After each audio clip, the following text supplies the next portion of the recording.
Next up, it's a pretty cool story. So this guy came, with a few issues operationally around, I want to say like April, May. And he was showing me his business, and I was, pinpointing like, hey, maybe fix this, change the structure, whatever, as he was kind of trying to join the mastermind. And in doing so, we started diving into his business, and I started realizing this might be like the smartest motherfucker when it comes to CRMs and sales processes and management systems on the back end. He's even worked with people like Cole Gordon, like Patrick Bet-David, helped their teams optimize their systems and processes. He dug through our entire HubSpot account. And even the bigger agencies in the room right now actually work with Aaron to some extent, whether it's consulting or just like actually building out their entire structure. With that being said, please give it up for Mr. Aaron Platt.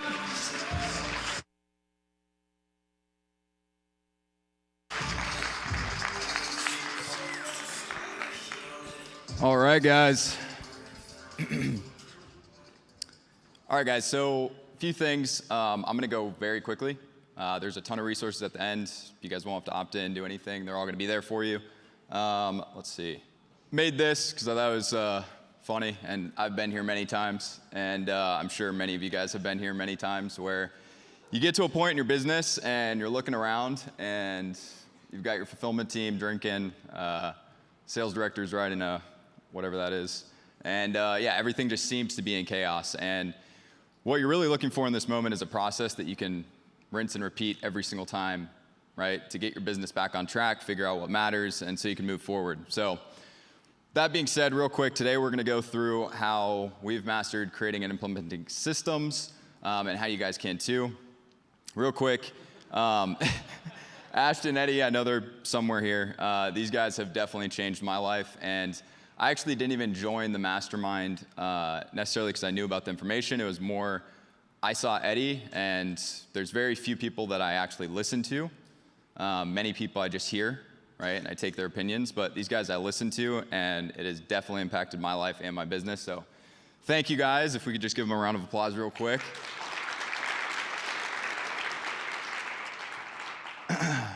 All right, let's see. There we go. All right. My name is Aaron Platt. I own a company called Sales Momentum. We design, implement, and help companies adopt systems. All right, so you guys have heard engines many times, I'm sure, right? And the way that we look at a business is it's an entire ecosystem of engines, okay? And I want to give you guys my definition for what an engine actually is so that you guys can follow along throughout the rest of this presentation, okay?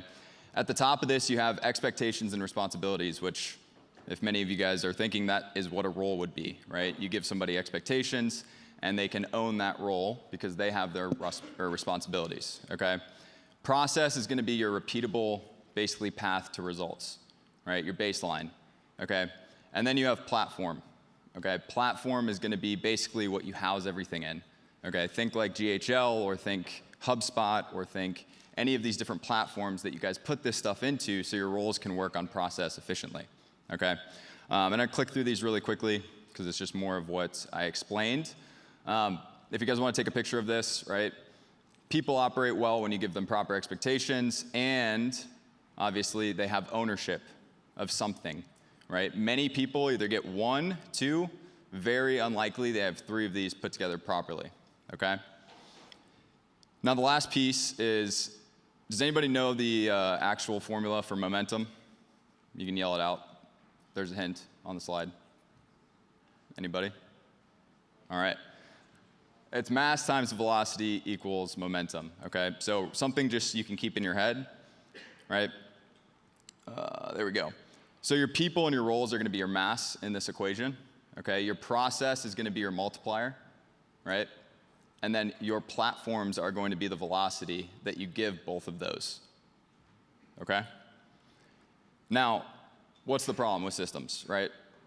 They fail. And they don't fail because they don't work. They fail because you don't implement them correctly. Okay? It's in what we've found and what we've found online and what we've seen, 70% of the time you're transitioning to a platform, then you go back to the platform that you're at before, then you start buying a bunch of stuff because you think you need it, right? And that's just the reality. So I'm going to give you my 3 steps. It's something that we've built over many, many years. And it'll help you guys tremendously. And all I hope with this is that you guys have a framework that you guys can move forward with. So First thing I want to point out is the biggest percentage that is the main culprit, I would say, of why companies fail is failure to plan, okay? I was having a conversation, I don't know where they're at right now, but it's 3 visionaries at the top. How does that go in meetings? Ideas, ideas, ideas, right? Let's go execute. I don't know if you guys have seen that scene in Wolf of Wall Street where they're like, let's go, they get on the boat, and they're all fired up. They're going over to, I don't know what country, and then halfway through a storm hits, and their helicopter falls off the boat, and they're all screaming, they're grabbing life jackets.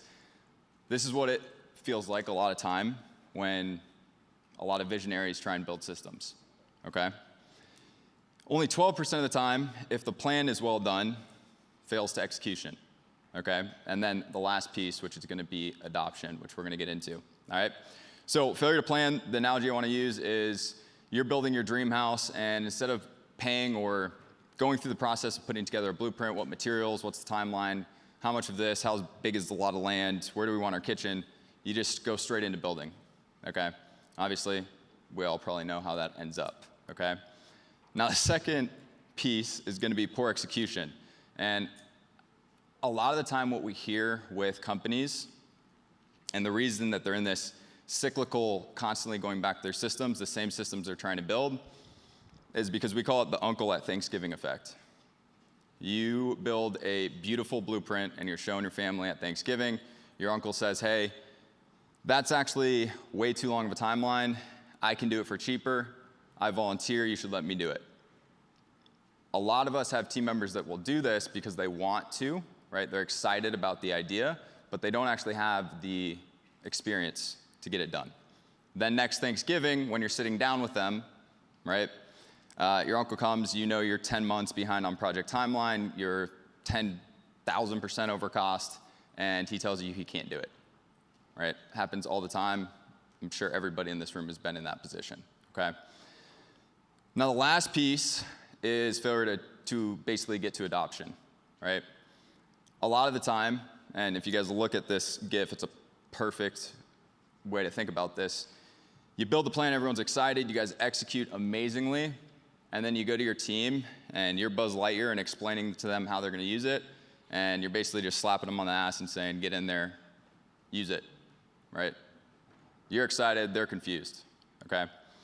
So the first thing I want to talk about is the easiest way to do this, okay? Anytime you guys are creating an engine or you're trying to think through exactly what you're going to do, there's a few points that you guys need to create, and this is step 1 of doing that, okay? My uncle, he's a EOS implementer, big process ops guy. He calls it big animal pictures. Stay as high level as you can, and let's just go left to right in the process, okay? There's an input, there's an output, there's decision points, very simple, okay? Again, inputs and then process, you have your decision points, and then you have your output, okay? Now, key to this, stay as high level as you can. When you're first doing this and you're getting it out, don't go into the weeds, okay? That's gonna be for later, all right? Now, when you get these boxes created, remember, people, then process, then platform, right? You're gonna be able to give every single box an owner. So if you're thinking, let's say this is your setter engine, right? These boxes are gonna be owned by roles, okay? And the engine is gonna be owned by whoever is leading that team. This is important. This is how you guys are gonna start to build proper KPIs, accountability, et cetera, all right? Now, when we get this map out and we have the owners, what we like to do is we like to interview each person in that box, and we figure out everything that's needed under that box to complete that step. Okay, so for example, let's say the first box is like a discovery call, right? Do we have scripts? Do we have our format of how we want to put in notes to the CRM, whatever the case may be, right? And what we like to do to keep it really simple, you guys can do this on a Google Doc, pen and paper, a napkin, I don't care, but we highlight every single one of those assets in red, yellow, or green. Red, we don't have it at all. Yellow, it's likely in everybody's heads, people are improvising, we don't really have a process. Green, we've got it, we're good, it's good enough. Let's move forward, okay? Again, as you're going through this, you wanna basically take as much as you can in terms of ideas, and you wanna get them backlogged. Just a simple example of this. Now, the next piece is what we call 131. This is going to be 1 metric that we can hold the engine owner to, 3 metrics that we can hold the roles to, and then 1 we can track to see what basically the velocity of this engine is giving us, okay? Now, good examples of these, right? For example, if we're talking about a setter engine in specific, is going to be the lead to basically closing call booked percentage or whatever the case may be, right? How many leads do we get that actually end up on a call booked, right? Or a call completed.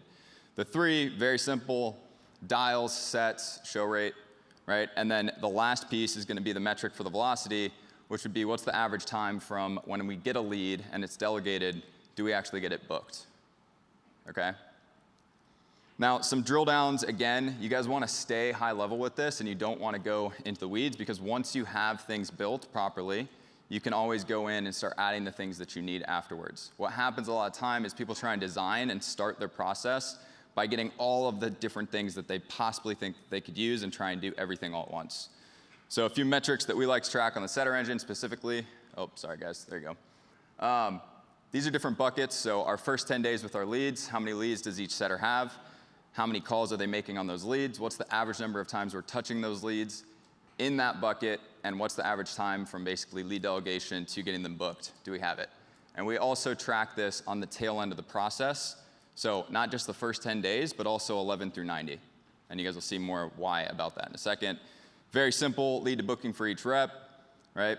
What are the outcomes of the sets that we get, right? So how many people and what our reps are actually getting to show, close rates, et cetera, from our setters, right? And then we've got DPL, which is basically just how many leads we give them divided by how much revenue they bring in, all right? And then we throw it in a dashboard, make it look cool. All right, now, when many people are creating systems, and this is a very important piece, everyone designs left to right.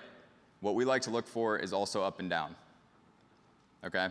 And this is gonna be very, very key for you guys to build very efficient and effective systems. And there's 5 points of what we would like to find in our process map, right? We have entry point, we talked about it. We have our basically pass-off point, which is our out point, our drop-off point. So for example, you're given a ton of paid, you're running the funnels that we're just talking about, you're getting a ton of leads. Those leads are coming into your CRM, you're giving them to your setters, right? Some of them basically just fall into no man's land and they die there, okay?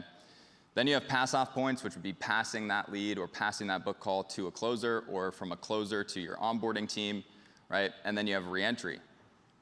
Reentry is key, okay? This, for example, if we go into this little graph here, right? If we're going through leads, they're getting delegated, right? We're hitting them up, we're getting to them as fast as possible. They go into our prospecting piece, but they time decay out, right? So they fall out of the system. We want to get our leads to recycle back to our setters and to our basically salespeople. Or again, you can take this same philosophy and go into your fulfillment team. And we always want to make sure that we're getting the most out of whatever leads we have. If you guys don't have drop-off points set up, you guys are just going to have a ton of places where your leads are going to die. They just sit there, right? Now, when they drop off and they enter this box in the middle and the bottom, right, this is where we're basically nurturing these leads. This is where you can start doing masterclasses, you can start doing webinars, you guys can do long tail email, you guys can do whatever you want with it. But what we're setting up is we're setting up reentry triggers, traps. That's what we call them, okay? Somebody opens 3 emails, somebody re-engages with a masterclass you did 6 months ago, right? Well, 6 months ago, this was a brand new lead. If you guys don't have this set up, they're active on all of your stuff right now, but your setters don't know because they're buried, all right? So the reentry point is different triggers and traps that we're setting up in these segmented leads that have been pulled from them so that we can re-get them to the top of their list later on. Now, eventually, your maps are gonna get sophisticated. Again, stay high level, okay? Now, there's a few primary engines that I'm gonna talk about real fast, and then I'm gonna give you guys some examples, and then I will wrap up, okay? Everybody in here, setter engine, closer engine, onboarding, client journey, upsell renewal, and last we have our offboarding for clients. Now, there's going to be basically bolt-on engines that you guys can put in, okay, to help with velocity and to help basically get more efficiency out of your systems, okay? Such as a show rate engine, follow-up engine, you guys have your testimonial collection, referral collection, right? For example, if we're talking about fulfillment, what happens if somebody has a really high NPS score or they're engaging, they're moving really, really quickly, right? Well, we want to tag them, right? And then they should fall into one of these engines, whether it's a testimonial engine or it's a referral collection engine, right? This is how you guys can start, again, KPIing your fulfillment team on driving revenue. It's set up like this. The role hits the process, and the platform helps facilitate it, okay? Now, what this will look like when you guys are moving, and there's gonna be some resources at the end that'll help you guys with this, is you guys should have your high-level process map that you guys can come back to all the time.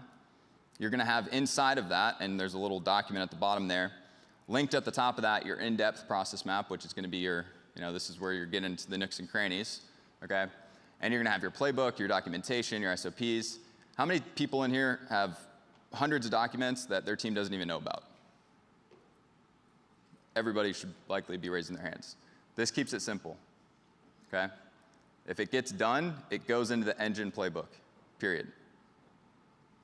All right, now, next step of this is going to be execution. I don't have a ton of time, so I'm gonna go through this quickly.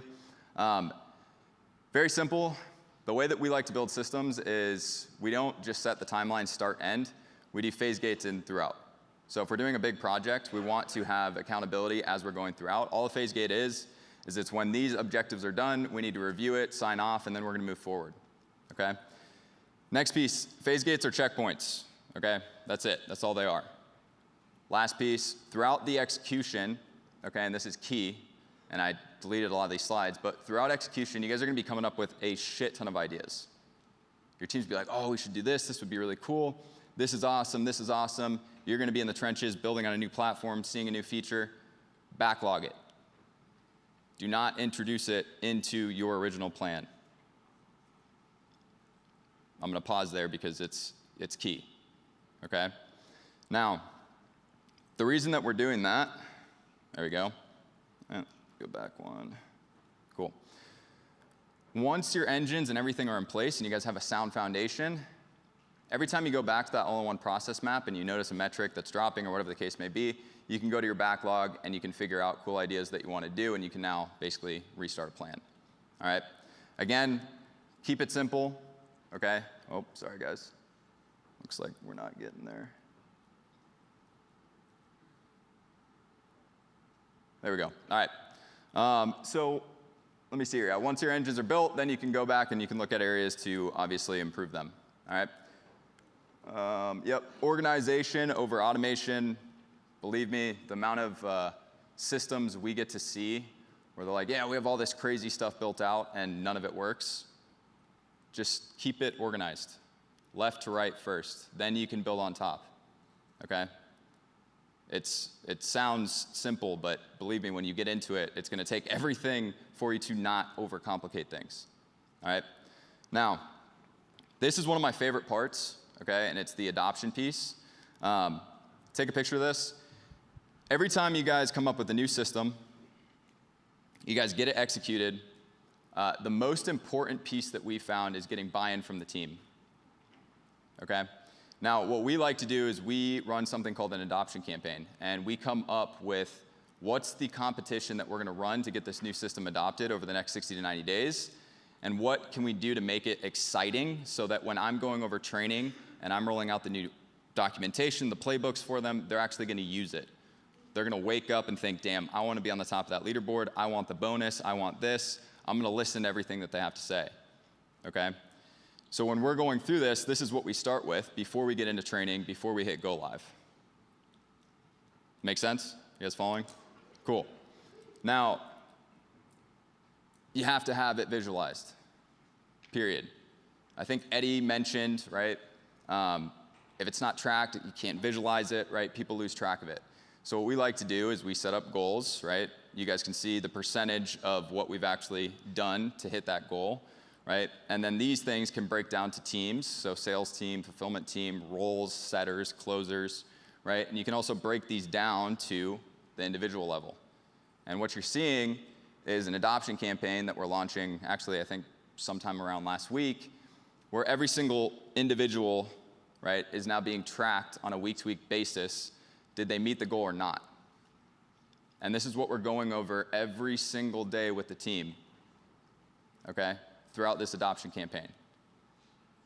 It's exciting, it's gamified. This is the point that you guys need to get to where you can gamify your training and your adoption, all right? Some dashboards, right? How many users have hit the goal? How many users have missed the goal? How many monthly goals have we hit? Et cetera, et cetera. What's the percentage of who's putting in towards that goal? Who's influencing it the most, et cetera. Now, optimization and maintenance, I'm gonna go really quickly through this. When you guys have this stuff set up in place and it's working, it's adopted, right? You guys don't need to make massive shifts in your business. You don't have to change platforms. You don't have to change everything. You guys can look for singular metrics that will get you to the next level. For example, in this use case, right, our lead to booking percentage is 10%. We're spending good on ads, right? We're getting good leads, right? What would change in terms of revenue and profitability if we didn't change ad spend, we didn't get any more leads, but we just bumped our lead to booking percentage by 5%? A lot. A lot, okay? Now, when you have this stuff set up, what we like to do is every month we pick a new metric that we want to influence.